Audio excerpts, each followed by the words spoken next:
Hey, what is up, you guys? Quentin loves Trains and Horror Movies 2015, and today I'll be reviewing Halloween 2, released in 1981. This was meant to be the end of Michael Myers as written by John Carpenter and Deborah Hill, and after 7 years, it was, since Halloween 4 didn't come out until 1988, and Halloween 3 was, well, a masked one. I'd say most horror fans consider this a solid sequel, which is a rarity in the series. It helps that director Rick Rosenthal and returning DP Dean Cundey maintained the original film's effective visual style, even as audience got to see much more of Michael Myers, played by stunt performer and coordinator Dick Warlock. Different actor, but at least it's the same mask. You're going to miss the mask later on, trust me. Halloween 2 picks up mere seconds after the original's ending and takes place mostly in the hospital that Laurie Strode is taken to. The biggest issue with this movie is that Laurie is mostly bedbound, about as lifeless as the wig Jamie Lee Curtis is wearing, since she had cut her hair short. But at least Sam Loomis is still around, even if he is already descending into crazy loose cannon territory. Gorehounds will be pleased, though, since this movie replaces the original's quiet atmospheric murders with more graphic kills. Let's get to reviewing this movie. On October 31st, 1978, Michael Myers is shot by his own psychiatrist, Dr. Sam Loomis, and falls off a balcony. He survives and escapes into the night. Wandering the alleys, he steals a kitchen knife from an elderly couple and kills the teenage girl next door. Meanwhile, Laurie Strode, who narrowly is being killed that night, is taken to Haddonfield Memorial Hospital, while Loomis continues his pursuit of Michael. Accompanied by Sheriff Lee Brackett, Loomis mistakes costume teenager Ben Tramer for being Michael, resulting in Ben being hit by a police car and burning to death. Upon learning his daughter Annie has been killed by Michael, Sheriff Brackett blames Loomis and abandons the search, leaving Deputy Gary Hunt to take his place. At the hospital, paramedic Jimmy begins to fall in love with Laurie, but head nurse Virginia Alves limits the time he spends with her. After hearing a news broadcast revealing Laurie's location, Michael makes his way to the hospital, where he cuts the phone lines and disables the cars wandering the halls. In search of Laurie, he kills the security guard, the doctor, and several nurses throughout the night. In her hospital room, Laurie dreams about the time she learned she was adopted and remembers she once visited a young Michael at the sanitarium.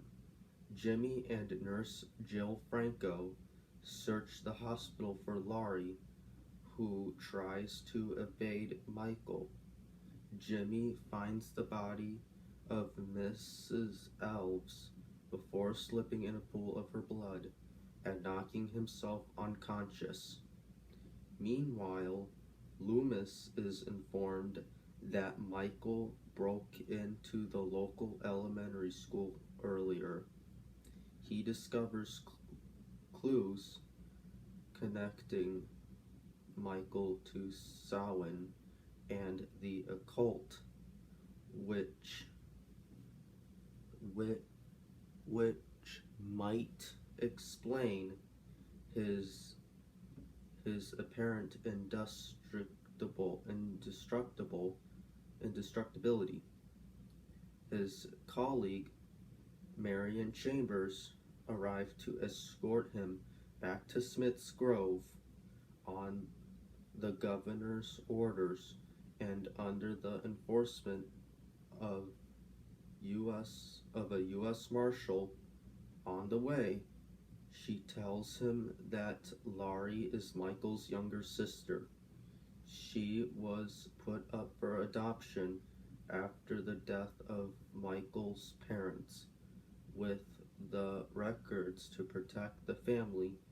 Realizing that Michael is after Laurie and being told she was brought to Haddonfield Memorial Hospital, Loomis forces the marshal at a gunpoint to drive back to Haddonfield. Jill finally finds Laurie, only to be killed by Michael, who then pursues through the hospital. She manages to escape to the parking lot and hides in a car. Jimmy soon arrives and tries to drive the car to safety, but passes out again on the horn. Alerting Michael, Loomis, Marion, and the marshal reach to the hospital just in time to save Laurie. Loomis shoots Michael until he falls down, seemingly dead, while Marion calls the police. Michael awakens and kills the marshal with a scalpel. Loomis and Laurie run into an operating room where he gives her Marshall's gun before being stabbed by Michael. Laurie shoots Michael in both eyes, blinding him as he staggers around trying to find them. The two fill the room with flammable gas. Loomis orders Laurie to run before igniting the gas, immolating himself, and Michael, engulfed in flames, emerges from the fire before finally collapsing. The next morning, she is transferred to another hospital, traumatized but alive. That's it. Halloween 2 came out in 1981 and was a success at the box office. And I also want to give a shout out to Christian Hannah Horror, Nick the Lost River Drive-In, Lee Drumdums, Pizzawell, Barry Wolfman Scott Narns, Brandon I Like Scary,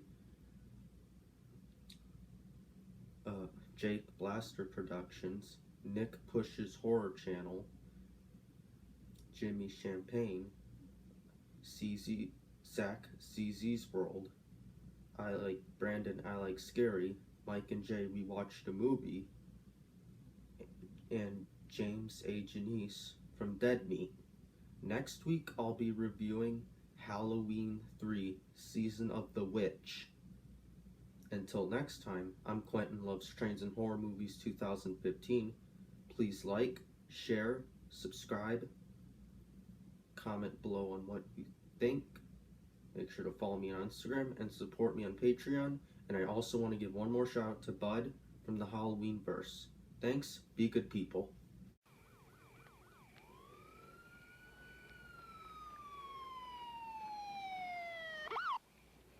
I shot him 6 times. What?